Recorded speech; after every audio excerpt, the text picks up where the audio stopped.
मुख्यमंत्र्यांकडून राज्यातील जनतेला महाराष्ट्र दिनाच्या शुभेच्छा। महाराष्ट्र थांबणार नाही, हाच आमचा निर्धार असल्याचं मुख्यमंत्र्यांचं वक्तव्य।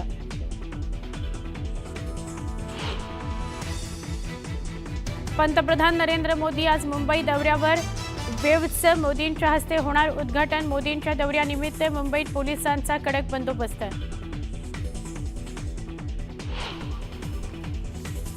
पुण्यातील बहुप्रतीक्षित सिंहगड रोडवरील उड्डाणपुलाचं उपमुख्यमंत्री अजित पवारांच्या हस्ते लोकार्पण। उड्डाणपुलामुळे पुणेकरांची वाहतूक कोंडीतून होणार सुटका।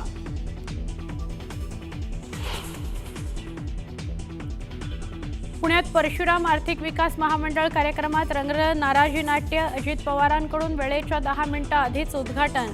खासदार मेधा कुलकर्णींचा अजितदादांसमोर नाराजीचा सूर।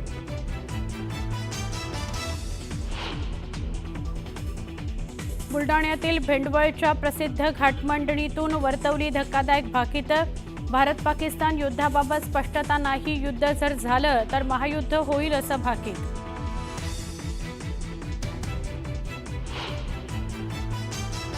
व्यावसायिक सिलेंडरच्या दरात 17 रुपयांनी करण्यात आली कपात। मुंबईत आता सिलेंडरचा दर असणार 852 रुपये, तर घरगुती सिलेंडरचा दर जैसे थे।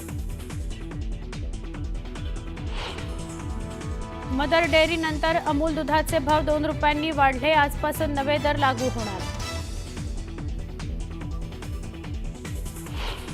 एटीएम मधून पैसे काढणं महागणार। मर्यादेनंतर पैसे काढण्यावर 23 रुपये, तर बॅलन्स चेक करण्याकरता 11 रुपये चार्ज केले जाणार। आजपासून नवे नियम।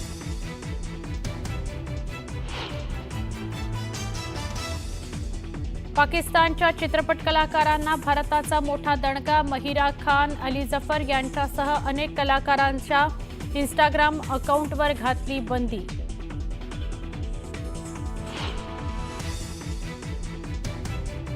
पाकिस्तानकडून पुन्हा एकदा शस्त्रसंधीचं उल्लंघन। काश्मीरच्या कोपवाडा, उरी, अखनूर सेक्टरमध्ये पाकड्यांचा गोळीबार। भारतीय लष्कराकडूनही चोख प्रत्युत्तर। महाराष्ट्र दिनानिमित्त पंढरपुरातील विठ्ठल रुक्मिणी मंदिरात आकर्षक फुलांची सजावट। तब्बल 2 टन फुलांचा वापर करून मंदिर सजलं।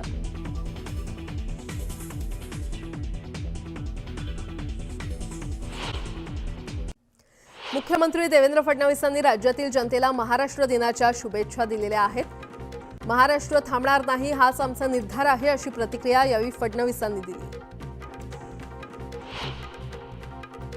पुण्यात पालकमंत्री अजित पवारांच्या हस्ते ध्वजारोहण सोहळा पार पडला। पोलीस मुख्यालयामध्ये अजित पवारांनी ध्वजारोहण केलं। यावेळी अजित पवारांनी संयुक्त संचालनाची पाहणी देखील केली। सिंधुदुर्गात महाराष्ट्र दिनानिमित्त ध्वजारोहण सोहळा संपन्न झाला। सिंधुदुर्ग जिल्ह्याचे पालकमंत्री नितेश राणे यांच्या हस्ते ध्वजारोहण करण्यात आलं। नाशिकमध्ये मंत्री गिरीश महाजनांच्या हस्ते ध्वजारोहण करण्यात आलं। यावेळी शासकीय अधिकारी, स्थानिक आमदार, खासदार उपस्थित होते। विशेष म्हणजे पालकमंत्री पद रिक्त असतानाही ध्वजारोहणाचा मान महाजनांनाच देण्यात आला। बेस्ट बसच्या दरात दुपटीनं वाढ करण्यासाठी मुंबई महापालिकेनं मंजुरी दिली आहे। बुधवारी मंत्रालयात रिजनल ट्रॅफिक अथॉरिटी आणि बेस्ट उपक्रमात बैठक झाली। बैठकीत रिजनल ट्रॅफिक अथॉरिटीचे तिकीट दरवाढीबाबत सकारात्मक असून चर्चेतील मसुदा बनवण्यात आल्यानंतर या दरवाढीवर शिक्कामोर्तब केलं जाणार आहे। मदर डेअरीनं दूध दरात वाढ केल्यानंतर आता अमूलनं सुद्धा दुधाच्या दरात वाढ केली आहे। दुधाचे दर प्रति लिटर 2 रुपयांनी वाढवण्यात आले। अमूलचे नवे दर 1 मे पासून लागू होणार आहेत। एटीएम व्यवहारांवर आजपासून नवीन शुल्क लागू करण्यात येणार आहे। आरबीआयच्या नव्या सूचनेनुसार बँकांचे दर जाहीर करण्यात आले। मोफत व्यवहार मर्यादा मेट्रो शहरांमध्ये दरमहा फक्त 3 वेळा मोफत असणार आहे, तर नॉन मेट्रो शहरांमध्ये दरमहा 5 वेळा ही सेवा मोफत असणार आहे। मोफत मर्यादेनंतरचं शुल्क 23 रुपये आकारण्यात येणार आहे। केंद्र सरकारनं ऊसाच्या एफआरपीमध्ये क्विंटल मागे 15 रुपयांची वाढ केली आहे। आता गाळप हंगाम 2025-26 साठी 10.25% साखर उतार्यासाठी क्विंटलला 355 रुपये एफआरपी मिळणार आहे। तसंच 9.5% कमी उतारा असला तरी जास्त कपात न करता 239 रुपये एफआरपी देण्यात येईल असा निर्णय केंद्रीय मंत्रिमंडळाच्या बैठकीत घेण्यात आला आहे। पुण्यातील सिंहगड रोडवरील उड्डाणपुलाचं अजित पवारांच्या हस्ते लोकार्पण करण्यात आलं आणि यामुळे सिंहगड रोडवरच्या वाहतुकीतून पुणेकरांची सुटका होणार आहे। म्हाडाच्या कोकण मंडळाच्या प्रथम येणाऱ्यास प्रथम प्राधान्य या योजनेअंतर्गत विक्री न झालेल्या विविध गृहनिर्माण योजनांमधील 13,395 घरांच्या विक्रीसाठी नव्या वेबसाईटची निर्मिती करण्यात आली आहे। यासाठी ऑनलाईन अर्ज नोंदणीचा शुभारंभ म्हाडाच्या उपाध्यक्षांमार्फत करण्यात आला आहे। अक्षय मुहूर्त साधत सोनं, घर, नवीन वाहन, इलेक्ट्रॉनिक्स वस्तूंच्या खरेदीसाठी ग्राहकांची अक्षरशः झुंबड उडाली। बुधवारी सोन्याचे दर 1,631 रुपयांवर पोहोचले, तरी ग्राहकांमध्ये खरेदीचा उत्साह दिसत होता। मुंबईतील सराफा बाजारात दिवसभरात 82 टन सोन्याच्या विक्रीतून 200हून अधिक कोटी रुपयांची उलाढाल झाली आहे।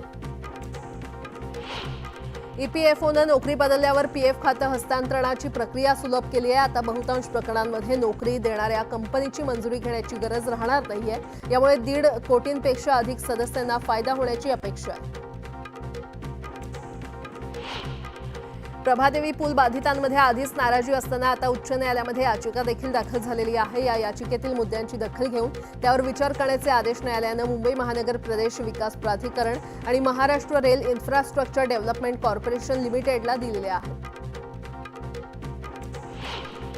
गरीब, गरजू आणि आर्थिक दुर्बल घटकातील नागरिकांना अत्यल्प दरात 10 रुपयात भोजन थाळी उपलब्ध व्हावी या उद्देशानं राज्य सरकारनं सुरू केलेल्या शिवभोजन प्रकल्पांतर्गत गेल्या वर्षभरात 3.97 कोटी शिवभोजन थाळ्यांचं वाटप करण्यात आलं। राज्यात 1,884 केंद्र कार्यरत आहेत, तर शिवभोजन केंद्रांवर दररोज 1.5 ते 2 लाख थाळ्यांचं वितरण करण्यात येतं।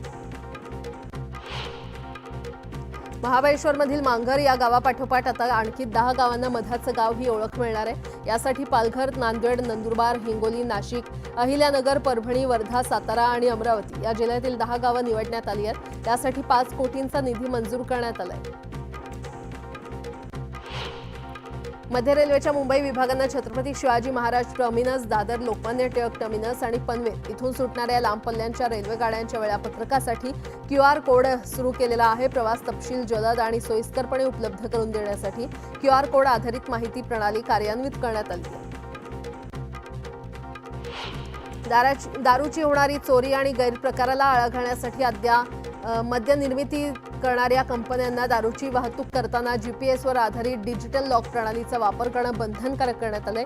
1 जुलैपासून या प्रणालीची अंमलबजावणी होणार आहे। रिझर्व्ह बँक ऑफ इंडियानं देशातील सर्व बँकांना सप्टेंबर 2025 पर्यंत बँकांच्या एटीएममध्ये 100 ते 200च्या नोटा जमा करण्याचे आदेश दिलेले आहेत। आरबीआय चलनातून 500 रुपयांच्या नोटा कमी करून 100-200च्या नोटांचा वापर वाढवायचा प्रयत्न करत आहे आणि त्यामुळे येत्या काही काळात सरकार 2000च्या नोटेप्रमाणेच 500ची नोट देखील बंद करू शकते, अशी चर्चा सध्या रंगली आहे।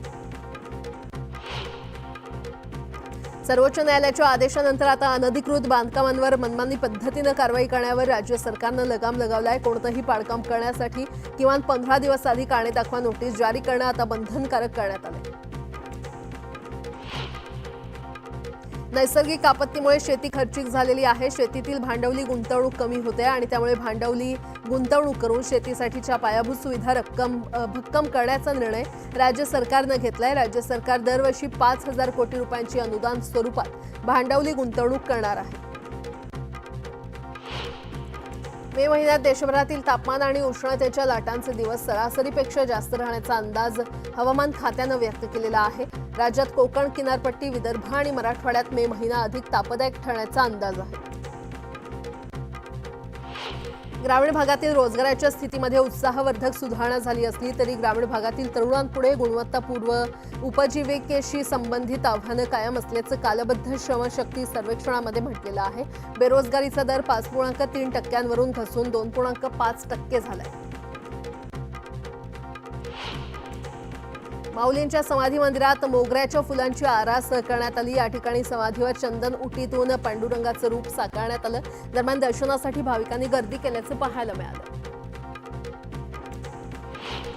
महाराष्ट्र दिनानिमित्त पंढरपुरातल्या विठ्ठल रुक्मिणी मंदिरात आकर्षक सजावट करण्यात आली आहे। मंदिराच्या गाभाऱ्यात विविध फुलांची सजावट करण्यात आली आहे। या सजावटीमुळे विठुरायाचं रूप अधिक खुलून दिसतंय। मुंबई ठाणे जिल्ह्याची तहान भागवणाऱ्या 3 मोठी धरणं असलेल्या शहापूर तालुक्यातील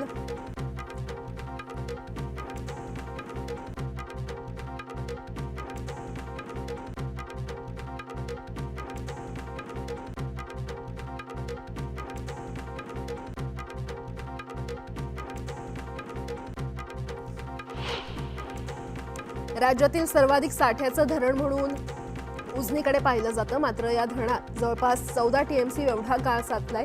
सोलापूर, पुणे, अहिल्यानगर आणि धाराशिव या 4 जिल्ह्यांसाठी उपयुक्त असलेल्या धरणातील हा गाळ काढल्यास पाणीसाठा वाढवण्यास मदत होणार आहे.